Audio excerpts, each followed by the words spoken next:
আজ আমার রান্নাঘরে সন্ধ্যার টিফিন হবে পনির পকোড়া। আর এই পকোড়া খেতে এত ভালো হয়েছিল আর এত দারুণ ক্রিস্পি হয়েছিল কি বলবো।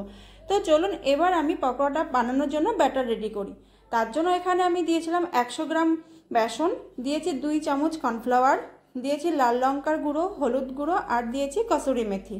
এবার অল্প অল্প জল দিয়ে ব্যাটারটাকে রেডি করব। বেশি জল হট করে দেব না, কারণ দিলে পাতলা হয়ে যাবে। তো এই ভালো করে ব্যাটারটাকে ফেটিয়ে নিয়ে এবার 250 গ্রাম পনির নিয়ে এসেছিলাম, সেই পনিরটাকে আমি লম্বা লম্বা করে কেটে নেব। লম্বা লম্বা করে কাটলে ভাজতে খুব সুন্দর হবে আর দেখতেও খুব অসাধারণ হবে।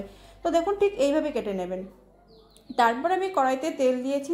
অবশ্যই কিন্তু তেলটা ডুবানো তেলে পনিরটা ভাজবে, তাহলে কিন্তু খেতেও খুব ভালো হবে। আর মিডিয়াম টু হাই ফ্লেমে ভাজবে, যাতে ভেতরে কাঁচা উপরে পুড়ে না যায়। আমি আগে ভিডিওতেও আমি বলেছি। তো আমি এইভাবে অল্প অল্প জালে পনিরগুলোকে ভেজে নিচ্ছি। এরকম লাল লাল করে ভেজে নিয়ে তুলে নেব। এইভাবে প্রত্যেকটা পনির ভেজে নেব। আর খেতে কিন্তু দারুণ হয়েছিল, আপনারা বাড়িতে অবশ্যই ট্রাই করবেন। আর এত দারুণ ক্রিস্পি হয়েছিল কি বলবো। তো আমার পকোড়া ভাজা রেডি। তো দেখা হবে আবার একটা ছোট্ট একটা ভিডিওতে। ততক্ষণ আপনারা সুস্থ থাকুন, ভালো থাকুন আর আমার পেজটাকে অবশ্যই ফলো করবেন। টাটা।